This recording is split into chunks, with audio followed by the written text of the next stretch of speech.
Hi, my name is Angela Costi. Thank you to Moreland Libraries for including me in this series and for being an invaluable repository of my limited print run of poetry collections. I want to begin by acknowledging the Wurundjeri Woi Wurrung people of the Kulin Nation as the traditional custodians of the lands and waterways in the area I am recording myself. And I pay my respect to their elders past, present and emerging, as well as to all First Nations people who view this. I confirm I am on unceded land. This is and always will be Aboriginal land. I live in Coburg. I've been living in Coburg since 2003. And my story is one of a deep connection to the northern suburbs of Melbourne, having grown up in Lalor, having gone to Lalor Primary, Lalor Secondary, and somehow ended up at Melbourne Uni doing law arts. Both my parents, though, are from Cyprus. They currently reside in Reservoir and have been there for many years. But Dad came here from the north of Cyprus and Mum from the south of Cyprus, both of them to escape poverty, civil unrest and imminent war. So their oral stories influence my poetry and my other writing.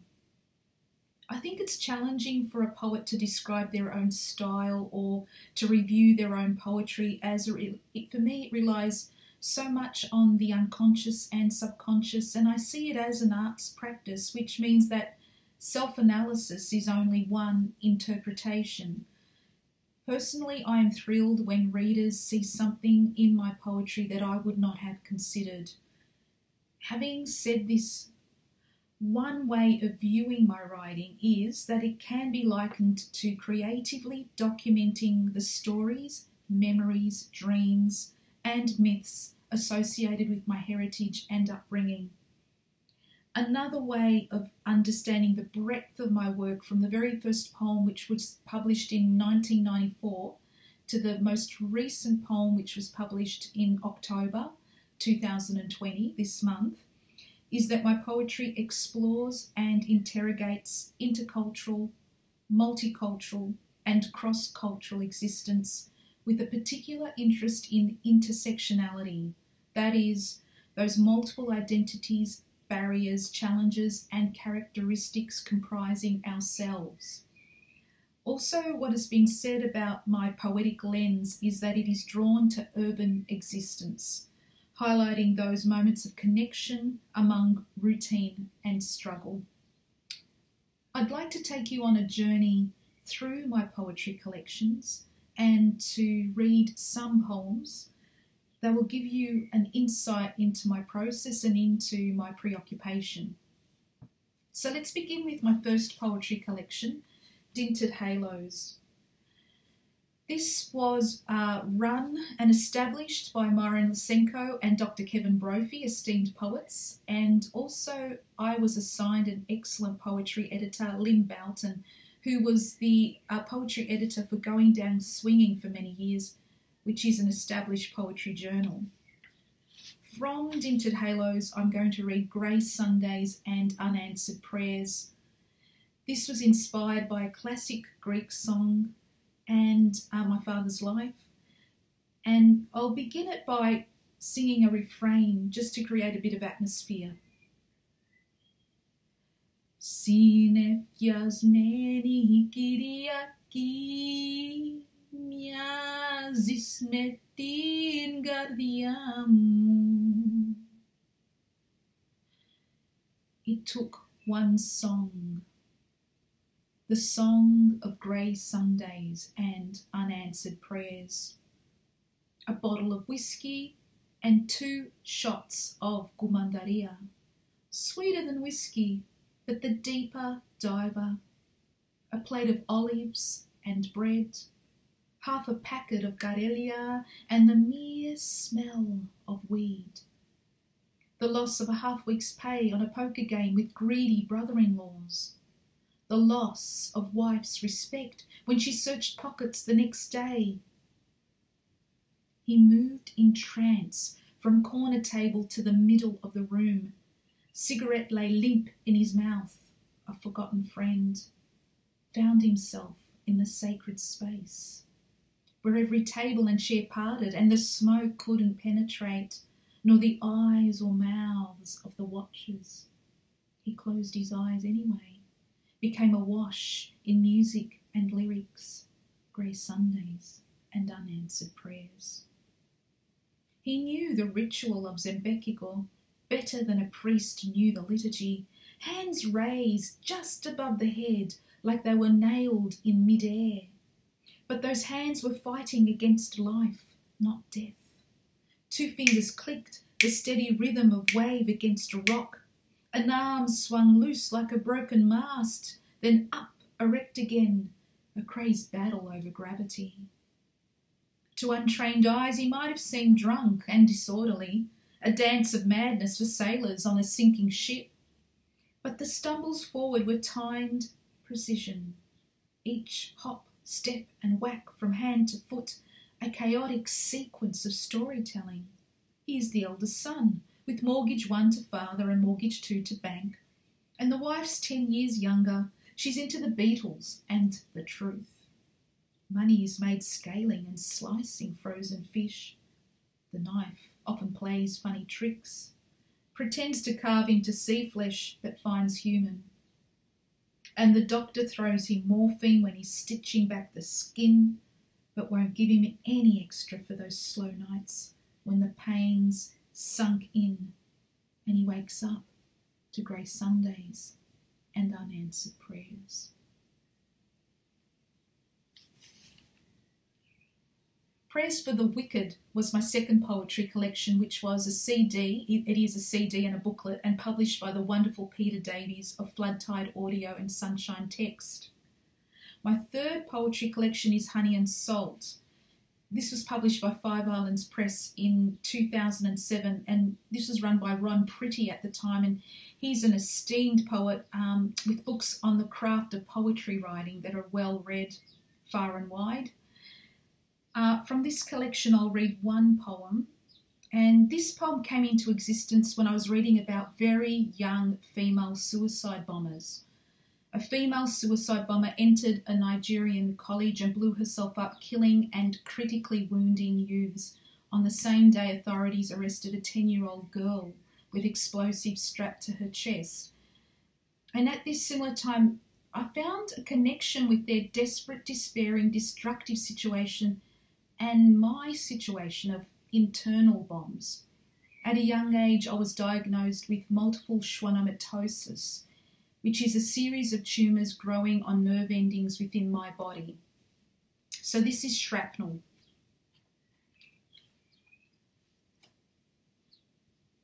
The day she decided to wear an explosive belt, equipped with a detonator and a thumb press button, and closer to her heart she wore the companion vest with quilt-sized pockets packed with nails, screws, bolts and lead balls, smaller than marbles but made like cannons.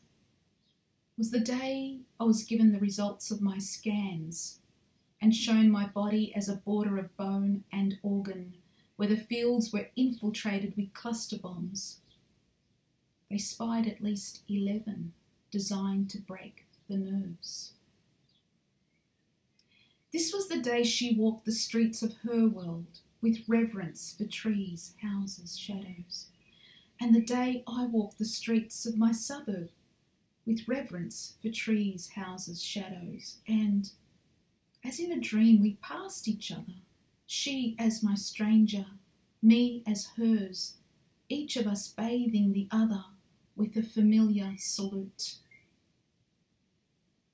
Later that day, we each walked into a popular cafe, pretended interest in the menu, were pleased to find the waiter efficiently trained to avert our gaze. We sucked in the chatter, the gossip, the shop talk, the boredom, the romance, the stalker, the loner. But when she opened her overcoat, I wished I were there to have zipped it back up, taken her arm, led her away, back to her suburb, house, room, where she allows me to take off her coat, the belt with its canisters, the vest with its cannons, I help her into her pink nightdress, kiss her forehead, switch on her lamp, then slip back into my night, wrapping my coat firmly around my body. If only I could swaddle myself like a baby to keep me from self-harm. So that's Honey and Salt. And this collection almost won a national award, so I'm happy to say it was considered for something. The final collection that has been published by L Publishing is Lost in Mid-Verse in 2014, and it looks like this. And I'll read from that The Gate. So The Gate is a poem where I'm exploring the parallels between childcare and nursing homes and how they intersect for me because they evoke the same turbulent feelings. Gate. At the gate her crying starts. At that gate my words crash. Her small hand grips and pulls me away. I fall into her grief, but pull her back. Who is hushing, shushing, rocking? Peace has tricked us and found somewhere safe. Then she covers her eyes. I don't want to go. Don't leave me. Inside, care, diversion, transition, replace, mother, daughter, love. Her body becomes a strategic plan, nappies and undies tallied. She won't even look at the others. Neither did my grandmother. They put her in a wheelchair near a window. We left her calling out to her dead husband, climbing the gnarled carob tree. A woman called Linda takes her hand, steps between us. What a pretty dress, she says. I shut the gate, walk to the car, check the time and drive away.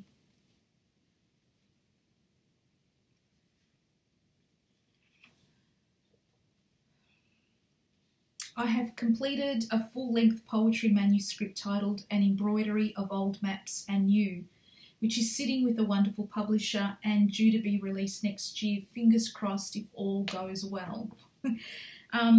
This collection includes site-based poems of Coburg. That is, the spaces and places Coburg offers have inspired the writing of some of these poems. I'd like to read Coburg to you. Coburg.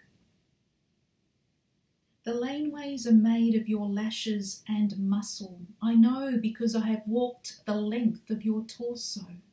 I have felt the bluestone under my bare feet, the strength of your values that pave my path, the butterfly brush against my thigh as I step toward the gentle hurt of your childhood scars.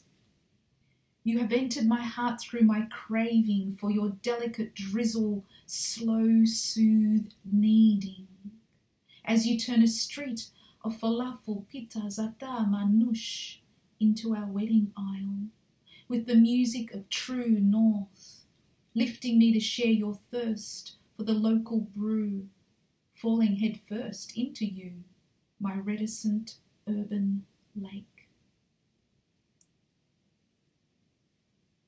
The next two poems can be likened to Mediterranean fables of suburban existence. When Coburg Lake became a Girinya wedding. The way the water is quiet, the cool touch of the willows. Geese get all snappy when you get too close.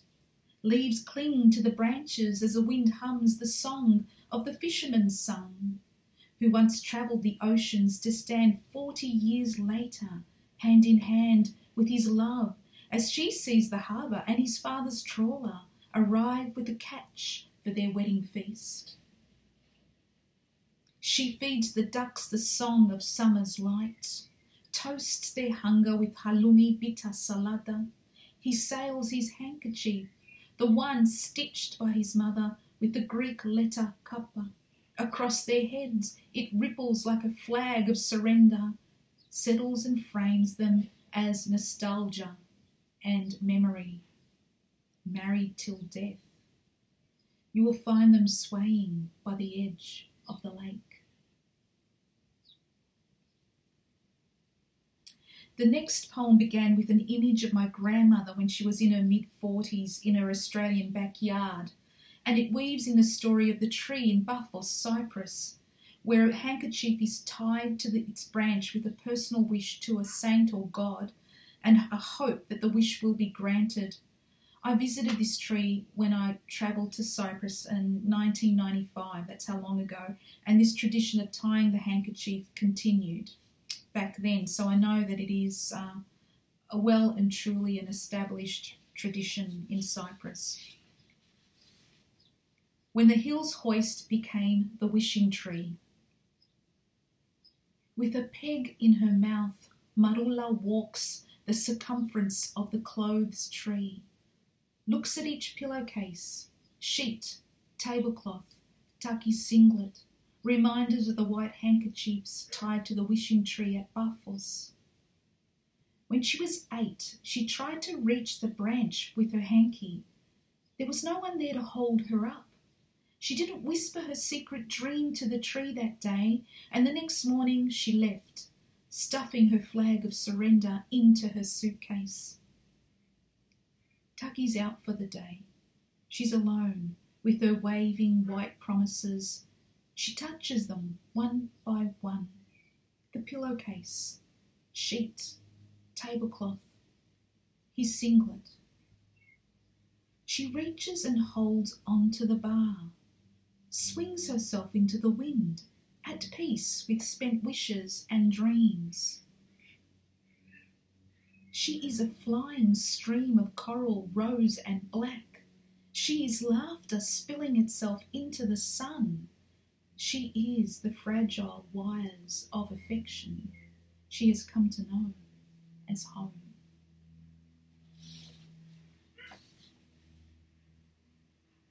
I have found that in this year of pandemic and physical distancing restrictions, I have grown a stronger friendship with the streets and the various neighbourhoods of Coburg, Brunswick, Pascoe Vale. As I walk, I find new things to say about these spaces, and these observations have filtered into my poems. The closed doors between human to human touch have opened other connections, those associated with my local environment and my poetic wanderings externally and internally. One project I worked on during the months of lockdown was a series of video poems. Like poems on the page which may require more than one reading, they require more than one watching. As video poems are a collage of poetic art forms, they can be likened to a dance with voice, image and sound. These video poems were produced with funding from the City of Melbourne and hosted by the Greek-Australian Cultural League of Melbourne. They are formally published in Rochford Street Review, issue 29. I thank all those organisations that made those video poems possible and encourage you to view them. So thank you for listening and viewing, and I wish you all safekeeping.